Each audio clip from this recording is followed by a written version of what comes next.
আপনি জানেন যে শিক্ষা মানুষের মৌলিক অধিকার।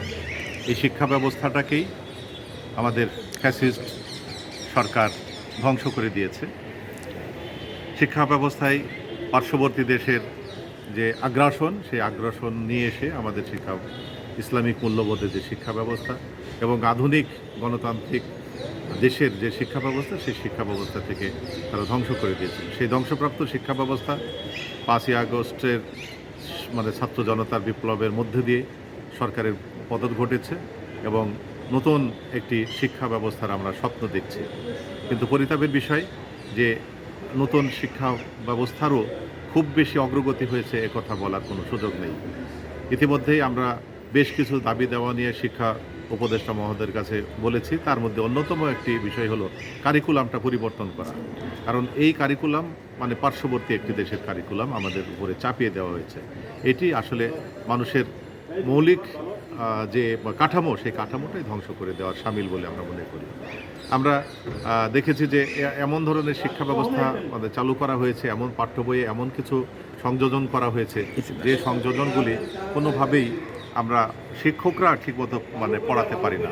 বাবা মা তার সন্তানকে ওই বিষয়ের উপরে পাঠদান করতে পারে না। অর্থাৎ সেক্সুয়াল বিষয়গুলি এমনভাবে নিয়ে আসা হয়েছে যে সাধারণ কোমলমতি শিক্ষার্থীদের মন এবং মানসিকতা এটা ধ্বংস করার সাথে। এই অবস্থায় আমরা বলেছি কারিকুলাম পরিবর্তন করা। তো কারিকুলাম পরিবর্তন করা এই মুহূর্তে হয়তো সম্ভব হবে না বলে জানিয়েছে, তবু চেষ্টা করছে। তবে আমরা মনে করি যে এই চেষ্টাটা যথেষ্ট নয়, এইটি আরও বেশি আমাদের গতিশীল হওয়ার দরকার ছিল এবং দৃশ্যমান হওয়ার দরকার ছিল। ইতিমধ্যে পাঠ্য বইয়ে কিছুটা পরিবর্তন আনার আমরা খবর পেয়েছি, আমরা মন্ত্রণালয় থেকে জানতে পেরেছি যে পাঠ্য বইয়ে কিছুটা পরিবর্তন আসছে। তবে যে বিষয়গুলি সবচেয়ে অসুবিধার ছিল, অসংলগ্ন ছিল এবং শিক্ষাকে সবচেয়ে বেশি ক্ষতি করছিল, সেই বিষয়গুলির উপরে আপাতত শিক্ষা মন্ত্রণালয় একটা পদক্ষেপ নিচ্ছে, কিন্তু সেটিকে আমরা মনে করছি না। আমরা মনে করছি যে টোটাল কারিকুলামটা আধুনিক বিশ্বের সাথে সামঞ্জস্য রেখে টোটাল কারিকুলামটা পরিবর্তন করা। আপনি যথার্থই বলেছেন যে 2025 শিক্ষাবর্ষ সমাগত, আর অল্প কয়েকদিনের পরেই আমরা নতুন শিক্ষাবর্ষে পদার্পণ করতে যাচ্ছি। এই নতুন শিক্ষাবর্ষের শুরুতেই আমরা যদি নতুন একটি কারিকুলাম পেতাম, তাহলে শিক্ষকরা প্রাণ খুলে কাজ করতে পারত এবং শিক্ষকরা যথাযথভাবে তাদের শিক্ষাদান কার্যক্রম পরিচালনা করতে পারত এবং শিক্ষার্থীরা উপকৃত হতো। আপনি জানেন যে একটা কারিকুলাম পরিবর্তন করতে হলেও বা কারিকুলামে চেঞ্জ আনতে হলেও সেখানে দরকার হলো দীর্ঘমেয়াদী প্রশিক্ষণ বা স্বল্পমেয়াদী প্রশিক্ষণ। শিক্ষকদেরকে প্রথমত প্রশিক্ষিত করা এবং তারপরে সেই শিক্ষকদের দিয়ে ক্লাস পরিচালনা করা। এই বিষয়গুলি ছিল গুরুত্বপূর্ণ বিষয়, কিন্তু সেই বিষয়গুলির উপরে এখন পর্যন্ত আমরা শিক্ষা মন্ত্রণালয় থেকে তেমন কোনো দৃশ্যমান অগ্রগতি দেখতে পাচ্ছি না বলে আমরা খুবই মর্মাহত। ছাত্র জনতার যে আকাঙ্ক্ষা, সেই আকাঙ্ক্ষা থেকে শিক্ষা মন্ত্রণালয় কেন জানি নিজেদেরকে সরিয়ে নিয়েছে। আসলে শিক্ষা মন্ত্রণালয়ের মাননীয় উপদেষ্টা, শিক্ষা উপদেষ্টা যিনি আছেন ওয়াহিদুদ্দিন মাহমুদ সাহেব, উনি অত্যন্ত সজ্জন ব্যক্তি, অত্যন্ত বিদ্বান ব্যক্তি এবং অত্যন্ত সুশিক্ষিত ব্যক্তি। যে মাননীয় শিক্ষা উপদেষ্টা, উনি অত্যন্ত সজ্জন ব্যক্তি এবং বিদ্বান ব্যক্তি এবং সুশিক্ষিত ব্যক্তি। তার উপরে শিক্ষক সমাজের প্রত্যাশা অনেক বেশি, কিন্তু উনি বয়সের ভারে কিছুটা নুজো, ফলে সঠিকভাবে তার কার্যক্রমগুলি পরিচালনা করতে পারছেন বলে অন্তত আমার মনে হয় না। যদিও আমি ব্যক্তিগতভাবে ওনাকে অনেক শ্রদ্ধা করি, সম্মান করি এবং ওনার সাথে আমার অত্যন্ত সুসম্পর্ক রয়েছে। আমরা যে কোনো সমস্যা নিয়ে অন্তত ওনার সাথে কথা বলতে পারি, এটি একটি আমাদের জন্য বিশেষ দিক।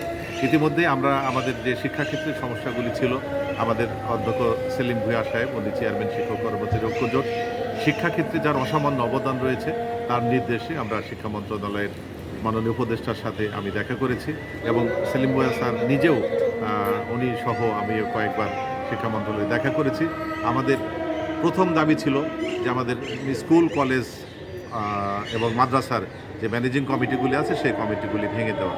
আপনারা শুনে খুশি হবেন যে দীর্ঘ সময় পার হলেও যেটি একদিনের বিষয় ছিল সেটি একদিনে সম্ভব হয়নি।